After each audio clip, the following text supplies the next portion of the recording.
이 동영상은 오늘 찍게 될 아베 메롱, 아베 빅엿드시다 시리즈 중에 1탄입니다. 니온 게자이 신문이 반도체 재료 수출 절차 규제로 한국을 압박하려던 자국 정부의 아베 총리에게 팩트 폭격을 가했습니다. 일본 정부는 플루오린 폴리미드, 리지스트, 고순도 불화수소 등에 대한 수출 절차 허가제를 실행하여 허가 신청과 심사에 90일 정도의 시간이 걸리도록 하겠다는 방침을 밝혔는데요. 니온 게자이 신문은 이에 대해서 한마디로 뻘짓이다 라고 해석했다 라고 최인호TV는 해석합니다. 이러한 조치가 그동안 공들여서 일본 경제계가 구축해온 한국 산업의 일본 제품 의존 구도를 무너뜨리고 와르르르 무너뜨리고 한국 산업의 탈일본화를 초래할 수 있다고 경고했습니다. 니온 게자이 신문의 논리는 매우 설득력이 있었습니다.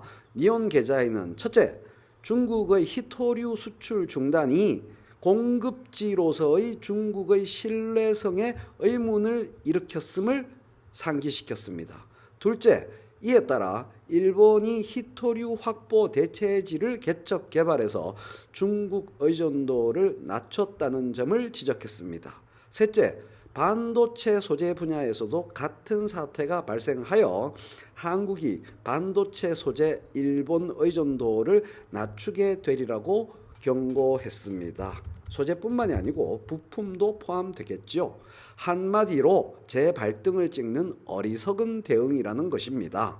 일본 정부가 이렇게 어리석은 보복에 나서는 것은 아베 총리가 적극 추진 중인 개헌 작업에 분수령이 될 7월 21일의 참의원 선거를 앞두고 한일 분쟁을 쟁점화해서 지지층을 결집하려고 하기 때문입니다. 일본은 이렇게 어리석게 국내 정치에 이용하기 위해서 자국 경제에 해로울 수 있는 어리석은 대응을 했습니다마는 한국은 이 기회를 이용해서 한국 경제의 미래에 이로운 방향으로 일본의 대응을 잘 활용하면 될 겁니다.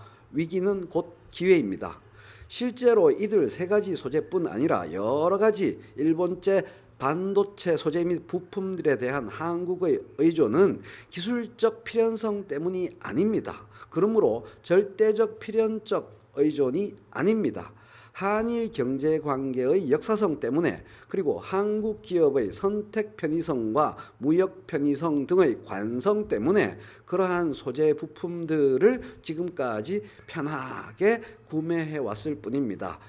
이 기회를 잘 활용해서 한국 전자산업의 일본 부품 및 소재 의존도를 확 줄이고 수입 다변화 및 국내 부품 산업 활성화를 도모할 수 있을 거라고 봅니다. 아베 총리에게 논리적 빅엿뿐 아니라 실제적 빅엿을 선사할 수 있도록 해야 한다는 말씀입니다.